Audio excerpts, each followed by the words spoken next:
ప్రధానమంత్రి నరేంద్ర మోదీ చాలా క్లిష్టమైన సైద్ధాంతిక విషయాలను ప్రజల్లోకి సరళమైన భాషలో తీసుకువెళ్లడంలో ఆరితేరిన వారనడంలో సందేహం లేదు. సార్వత్రిక ఎన్నికల సందర్భంగా కాంగ్రెస్ ఎన్నికల ప్రణాళికను విడుదల చేసిన తర్వాత ఆయన కాంగ్రెస్ భావజాలాన్ని ప్రజలకు వివరించేందుకు చాలా సరళమైన ఉదాహరణలను ఇచ్చారు. మీ ఇంటి ఆస్తులను, మీ స్త్రీల ఒంటి మీద నగలను కూడా కాంగ్రెస్ వారు పంచిపెడతారని ఆయన అనడంలో ఒక నిగూఢమైన సిద్ధాంతం ఉంది. కాంగ్రెస్ ఎన్నికల ప్రణాళికలో ఉన్న అంశాలను, ఆ పార్టీ నేత రాహుల్ గాంధీ వ్యాఖ్యలను, గతంలో ప్రధానిగా ఉన్న మన్మోహన్ సింగ్ చేసిన వ్యాఖ్యలను, శ్యామ్ పిట్రోడా వంటి ఆ పార్టీ సలహాదారుల ప్రకటనలు చూసిన తర్వాత కాంగ్రెస్ ఉద్దేశాలను మోదీ చాలా తేలిక భాషలో ప్రజల్లోకి తీసుకువెళ్లారు. వారసత్వ పన్ను విధిస్తామని, సామాజిక ఆర్థిక జనగణన చేసి సంపదను పంచిపెడతామని ప్రజలకు తాము చెప్పిన విషయాలనే ప్రధాని ప్రజలకు సరళమైన భాషలు వివరిస్తే ఆయన తమ మాటల్ని వక్రీకరిస్తున్నారని కాంగ్రెస్ నేతలు విరుచుకుపడుతున్నారు. సోనియా గాంధీ చేతిలో కీలుబొమ్మగా వ్యవహరించిన మన్మోహన్ సింగ్ ఈ దేశ వనరుల్లో, సంపదలో ముస్లింలకు తొలి హక్కు ఉంటుందని చెప్పిన మాట నిజమా కాదా? కులమత జాతి గణనను నిర్వహించి జాతి సంపదను సమానంగా పంచిపెడతామని రాహుల్ గాంధీ హైదరాబాద్లోని తుక్కుగూడలో ఎన్నికల మేనిఫెస్టో విడుదల సందర్భంగా ప్రకటించిన విషయం వాస్తవమా కాదా? హైదరాబాద్లో మేనిఫెస్టో విడుదల చేయడం ద్వారా ఆయన ఏ వర్గానికి సంకేతం పంపించదలుచుకున్నారో అర్థం చేసుకోవాలి. అమెరికాలో వారసత్వ పన్నును ఉదహరిస్తూ సీనియర్ కాంగ్రెస్ నేత శ్యామ్ పిట్రోడా ఇదే సమయంలో వ్యాఖ్యలు చేయడాన్ని యాదృచ్ఛికమని భావిద్దామా? ఒక వ్యక్తి మరణించిన తర్వాత ప్రభుత్వం అతడి సంపదలో 55% స్వాధీనపరుచుకునే విధానాన్ని భారతదేశం పరిశీలించాలని శ్యామ్ పిట్రోడా ఎందుకు అన్నారు? ఉదాహరణకు, ఒక వ్యక్తి అమెరికన్ డాలర్లలో కోటి సంపాదిస్తే 55 లక్షలు ప్రభుత్వానికి, 45 లక్షలు మాత్రమే అతడి పిల్లలకు చెందుతుందని ఆయన ఇచ్చిన ఉదాహరణ యథాలాపంగా చేసిన వ్యాఖ్యగా ఎందుకు అనుకోవాలి? 6 దశాబ్దాలకు పైగా ఈ దేశాన్ని ఏలిన కాంగ్రెస్ పార్టీకి, ఆ పార్టీతో చేతులు కలిపిన కుల మత పార్టీలకు ఇప్పుడు కుల జనగణన సంపదలు పంచిపెట్టడం గురించి ఆలోచన ఎందుకు వచ్చింది? 18వ సార్వత్రిక ఎన్నికల్లో ప్రధానమంత్రి నరేంద్ర మోదీ ఆధ్వర్యంలో బీజేపీ వరుసగా 3వ అఖండ విజయం సాధిస్తుందని తెలిసినందువల్లే దిక్కుతోచని స్థితిలో కాంగ్రెస్ కు దేశంలో ఆర్థిక, సామాజిక అసమానతలు గుర్తుకు వస్తున్నాయి.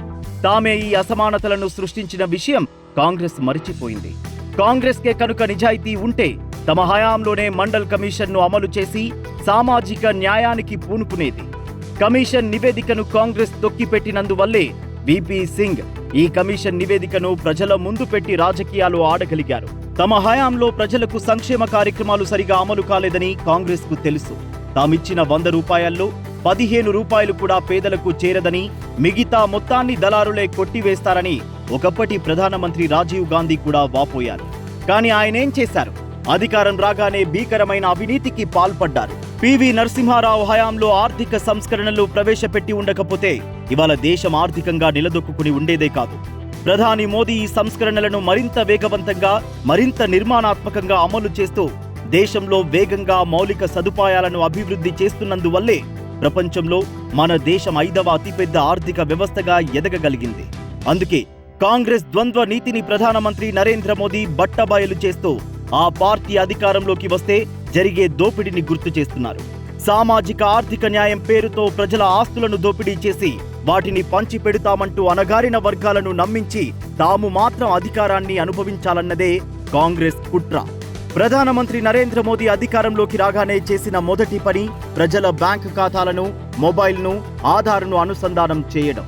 దీని ద్వారా సంక్షేమ కార్యక్రమాలకు చెందిన డబ్బులు నేరుగా జనం ఖాతాల్లో పడడం మొదలైంది. వారికెంత డబ్బు వచ్చిందో మొబైల్లోనే సమాచారం తెలుసుకునేందుకు ప్రజలు అలవాటు పడ్డారు.